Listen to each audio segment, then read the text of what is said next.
नमस्कार दोस्तों, पीसीएस गुरुजी में आप सबका स्वागत है। दोस्तों, गांधी जी के ऊपर सीरीज चल रही है। लगातार मैं गांधी जी से जुड़े हुए टॉपिक्स पे ऑडियो लेक्चर्स दे रहा हूँ और उसी सीरीज का एक ये लेक्चर है जिसमें आज हम अहमदाबाद मिल्स स्ट्राइक के बारे में बात करेंगे। अब गांधी जी, जैसे मैं पहले कहा, कि काफ़ी इम्पोर्टेंट है। गांधी जी, जब हम पीसीएस या आईएएस की तैयारी करते हैं तो गांधी जी का as a character, Gandhi ji के पॉलिसीज़, गांधी जी की विचार, फिलॉसफी, ये सब बहुत बहुत इंपॉर्टेंट है और इसको लगातार एग्जाम में अलग अलग तरीके से पूछा जाता है। मैं जैसे पहले भी कहा था कि जैसे कि आप एथिक्स आएगा, जैसे GS4 एथिक्स है, आप एथिक्स में गांधी जी की फिलॉसफीज़ को आप करोगे। तो मेरा कोशिश ये है कि मैं जो गांधी जी जब इंडिया आते हैं और जो अलग अलग आंदोलन चलाए उन्होंने, जहाँ जहाँ पे इन्वॉल्व हुए, तो उसको बेहतर तरीके से पेश कर सकूं और आप लोगों को और कॉन्सेप्ट आपका बेहतर तरीके से क्लियर हो सके। तो मेरी कोशिश है कि आपका जो अंडरस्टैंडिंग है गांधी के ऊपर काफ़ी मजबूत रहे। इसी सीरीज़ में आज हम अहमदाबाद मिल स्ट्राइक के बारे में देखेंगे। 10-15 मिनट का छोटा सा एक लेक्चर होगा, बहुत इंटरेस्टिंग है, सुनिएगा इसको। दोस्तों, 1917 में हमने देखा कि चंपारण वाला जो मूवमेंट है वो ख़त्म हो चुका है और 1917 की बात है कि 1917 का जो मानसून होता है वो थोड़ा लेट आता है, बट बहुत ज़बरदस्त तरीके से आता है। इतना ज़्यादा बारिश होती है कि जो फसल होती है, वो कॉटन की फसल, वो बर्बाद हो जाती है। अब इसके दो प्रभाव पड़ते हैं और इस बारिश के चक्कर में दो बड़े आंदोलन होते हैं। एक है खेड़ा का आंदोलन, जो हम अगले लेक्चर में देखेंगे, और एक है अहमदाबाद मिल स्ट्राइक। क्योंकि कॉटन की जो फसल है बर्बाद हो जाती है, तो खेड़ा के किसान तो बेचारे बर्बाद हो जाते हैं। वहाँ पर टैक्स वाला इशू चलता है, वो अगले वीडियो में हम समझ लेंगे, और उसके साथ जुड़ी हुई कुछ और बड़ी इंटरेस्टिंग कहानियाँ वो भी हम अगले वीडियो में देखेंगे। अब चूंकि कॉटन का फसल बर्बाद होती है, तो जो अहमदाबाद में जो मिल्स होती हैं, अहमदाबाद एक समझ मैनचेस्टर ऑफ ईस्ट कहते हैं इसे, वहाँ पर भी दिक्कत आ जाती है। अब फसल की दिक्कत तो होती है, साथ में एक चीज़ और हो जाती है जिसे कहते हैं प्लेग आ जाता है। प्लेग चूहों से फैलता है, बीमार हो जाता है, लोग मरना शुरू कर देते हैं, बीमार होना शुरू कर देते हैं, मरना शुरू कर देते हैं। और जो किसान होते हैं, जो वर्कर्स होते हैं, जो अलग अलग जगह से आए होते हैं, जैसे आज भी है यूपी बिहार से लोग काम करने, बिहार और यूपी के जो लेबर्स हैं वो जाते हैं गुजरात में काम करते हैं। उसी तरह पहले भी होता था गुजरात में लोग आते थे काम करने। अब प्लेग फैलता है तो सब डर के मारे भागते हैं, अपने अपने शहर वापस भागते हैं। अब वो सब भागते हैं तो जो मिल मालिक है, भैया वो मिल मालिक का तो सिर्फ मुनाफा दिखता है, ठीक है। वो कहता है यार ये सब भाग जाएंगे तो क्या होगा, मेरा काम कौन करेगा, ठीक है। अब तो वो क्या करते हैं कि चूंकि लोग भागे ना, उसके जो मजदूर हैं भागे ना, तो वो एक प्लेग बोनस को अनाउंस करते हैं। लगभग 75% का एक प्लेग बोनस नाम की चीज़ है, उसको वो देते हैं, जिससे कि वो लोग रुके रह जाएं। एक कोशिश की होती है कि जिससे कि वो मजदूर उनके रहें और काम करें। अब धीरे धीरे जो सरकार होती है वो थोड़ा सा काम करती है और 1918 तक आते आते प्लेग को कंट्रोल कर लिया जाता है। अब जैसे प्लेग को कंट्रोल किया जाता है, तो चूंकि भाई मारवाड़ी हैं, अब पैसा ज़्यादा खर्चा करना तो चाहते ही नहीं है, तो क्या करते हैं, धीरे से वो प्लेग बोनस को कम करके 20% बुला देते हैं, 75% से 20% पे कर देते हैं। अब इससे जो वो होते हैं, क्या नाम है, मजदूर होते हैं, उनका दिमाग खराब हो जाता है, क्योंकि एक तो पहली बात है उनको आदत पड़ चुकी है ज़्यादा पैसा लेने की, और एक बार सैलरी बढ़ जाए तो किसको अच्छा लगेगा सैलरी कम हो जाए उसकी, ठीक है। तो वो इसके खिलाफ आंदोलन कर देते हैं। एक बात और भी आती है कि चूंकि प्लेग बोनस अनाउंस हुआ था और इन सब चीज़ों से क्या हुआ था, और बरसात काफ़ी ज़्यादा हो गई थी, तो महंगाई बहुत ज़्यादा बढ़ जाती है। तो मजदूर ये बोलते हैं कि यार महंगाई बहुत बढ़ गई है, तो आप थोड़ा सा प्लेग बोनस को रहने दो, मतलब ऐसे ही करने दो, छोड़ने दो, या प्लेग बोनस की जगह आपने 20% किया, फिर बढ़ा के थोड़ा बढ़ा दो। तो इस पर बात चल रही होती है, काफ़ी विवाद चल रहा होता है, मजदूर मान नहीं होते, मजदूर स्ट्राइक कर देते हैं। मजदूर स्ट्राइक करते हैं। उधर जो मिल्स के मालिकों का जो एसोसिएशन होती है, उसमें अंबालाल सराभाई जो होते हैं उसको लीड कर रहे होते हैं। उस एसोसिएशन को जो हेड होते हैं वो अंबालाल सराभाई हैं। अब अंबालाल सराभाई गांधी जी के पुराने बड़े हितैषी रह चुके होते हैं। इनफैक्ट 1915 में गांधी जी का आश्रम को उन्होंने गिफ्ट किया था, 15,000 रुपये 13,000 रुपये दे के लगभग गांधी जी के आश्रम को उन्होंने गिफ्ट किया था। तो अंबालाल सराभाई से संबंध बहुत अच्छे होते हैं गांधी जी के। गांधी जी के पास रिक्वेस्ट आती है कि गांधी जी आप इस मुद्दे पे कुछ थोड़ा सहयोग कीजिए। गांधी जी अहमदाबाद आते हैं। आने के बाद, अब चूंकि मैंने जैसे पहले भी आपसे कहा, चंपारण वाले इसमें भी गांधी जी की स्ट्रैटेजी बड़ी अच्छी रहती थी कि वो आते थे, डेटा कलेक्ट करते थे, डेटा इन्फॉर्मेशन कलेक्ट करते थे, उसके प्रोसेस करते थे, उसके बाद कुछ करते थे। तो गांधी जी आते हैं अपने साथ वाले लोगों से बोलते हैं ऐसा है कि जाओ अहमदाबाद में जो भी मिल्स के सैलरी है, वेजेस के जो डाटा है, और उसका कंपेयर करो कि दूसरे शहरों में क्या क्या पैसा मिल रहा है और किस स्थिति में है, यहाँ के लोग कैसे स्थिति में, बाकी शहरों में मुंबई वगैरह मद्रास वगैरह में कैसी स्थिति में है, उसका मुझे एक थोड़ा सा पूरी रिपोर्ट दो। रिपोर्ट आती है, पता लगता है कि भाई सही है, और वर्कर्स को काफ़ी कम पैसा मिल रहा है और वो एक बेटर डील डिजर्व करते हैं, एक बेटर। गांधी जी बोलते हैं और अगर 50% रिपोर्ट आती है, 50% अगर बढ़ा दिया जाए तो चल जाएगा, काम हो जाएगा। फिर ऐसा थोड़ा सा और मंथन होता है, पता चलता है ठीक है 50% नहीं करेंगे, गांधी जी बोलते हैं 35% पे बात डील करते हैं। तो तीन चीज़ें आती हैं, वर्कर 50% बोल रहे होते हैं, अंबालाल साराभाई और मिल्स मालिक 20% बोल रहे होते हैं, गांधी जी बीच का रास्ता निकालते 35% पे आते हैं, कहते हैं कि 35% बढ़ना चाहिए। अब मिल मालिक को यह मंजूर नहीं होता कि 35% दें, कहते नहीं हम 20% देंगे भाई, ठीक है। इसी बीच में क्या होता है, अंबालाल साराभाई की बहन होती हैं अनुसुया, वो मिल मजदूरों के साथ आ जाती हैं। अब थोड़ा सा अंबालाल साराभाई और अनुसुईया के बारे में सुन लीजिए। अंबालाल साराभाई जो होते हैं एक लवारिस होते हैं, मतलब कि अनाथ होते हैं, और इनको अनुसुईया के फादर जो बहुत रईस होते हैं, मिल ओनर होते हैं, वो इनको गोद ले लेते हैं और बहुत ही अच्छे तरीके से इनकी परवरिश करते हैं, और अंबालाल साराभाई उन्हीं के बच्चों की तरह पैदा होते हैं, और मतलब उनका पालन पोषण होता है। जब बड़े होते हैं तो अंबालाल साराभाई पूरा बिजनेस संभाल लेते हैं।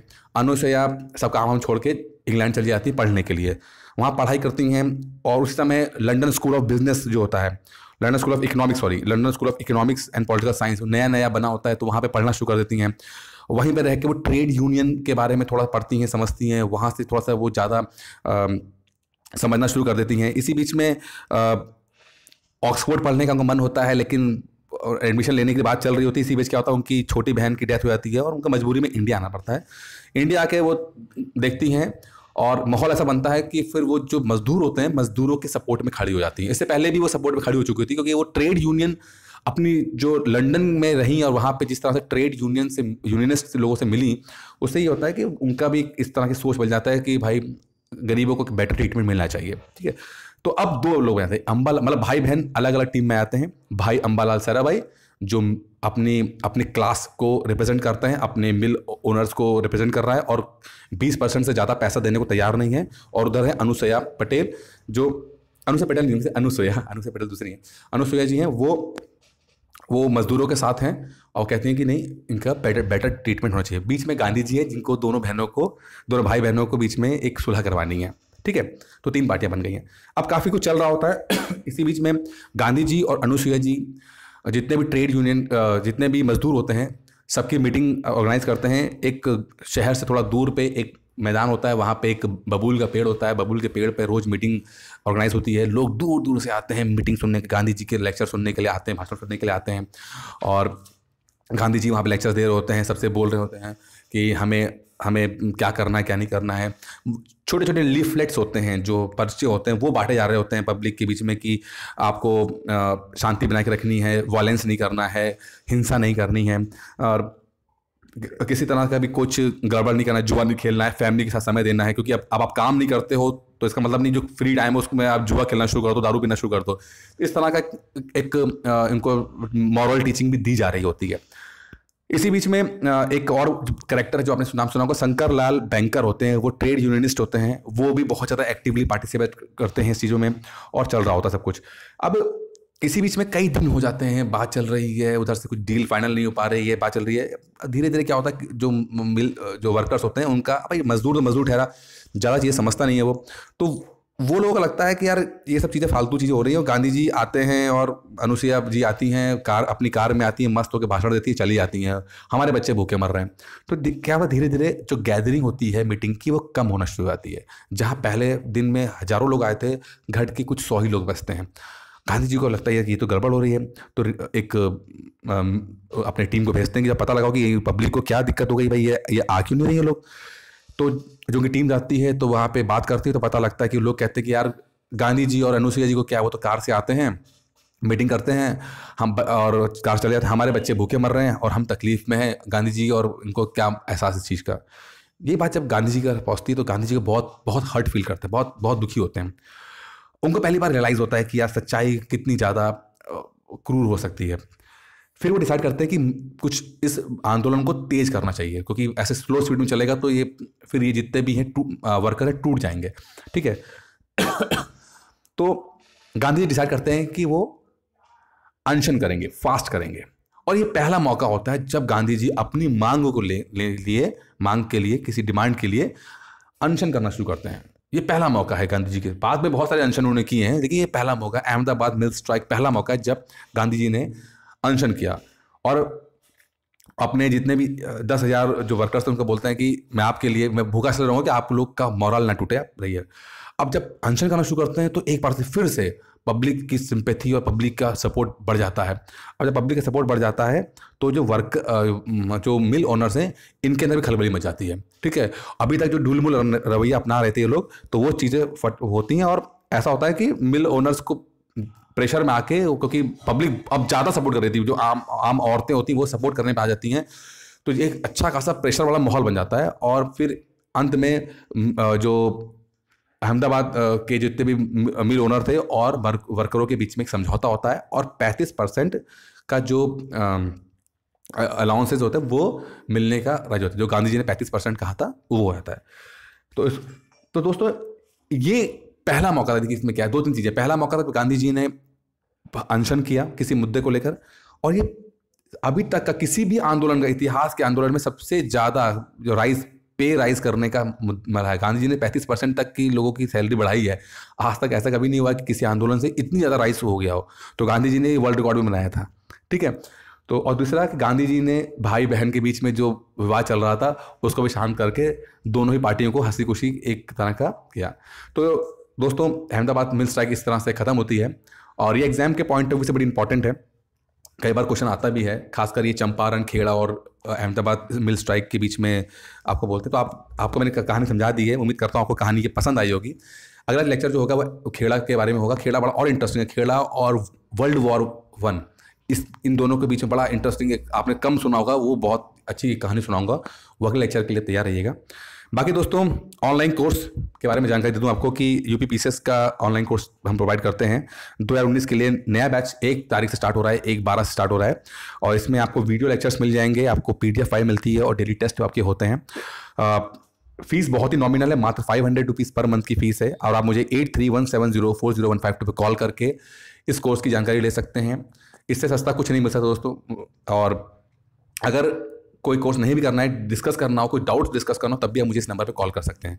बाकी दोस्तों यूपी पीसीएस मेंस के लिए बैच स्टार्ट हो रखा है। ठीक है, मेंस के लिए, और वो भी कल से नया बैच स्टार्ट हो रहा है, तो इसको भी आप ज्वाइन कर सकते हैं। बस इसमें की फीस है वो 1000 रुपीज़ पर मंथ है, ज़्यादा फीस है।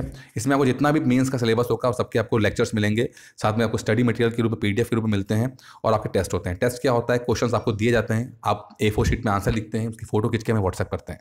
इस तरह की तैयारी कराई जाती है। इसके लिए भी आप 8317040152 पे कॉल करके बात कर सकते हैं। तो दोस्तों आज की वीडियो में इतना ही था। ये वीडियो कैसा लगा आपको और किस मुद्दे पर आप सुनना चाहते हैं, जरूरी नहीं हिस्ट्री और किसी और मुद्दे पर आप स्टोरी सुनना चाहते हैं, तो मुझे कमेंट बॉक्स में लिखिएगा। आपकी फरमाइश पूरी करके मुझे बहुत खुशी होगी। आज के लिए दोस्तों इतना ही, धन्यवाद।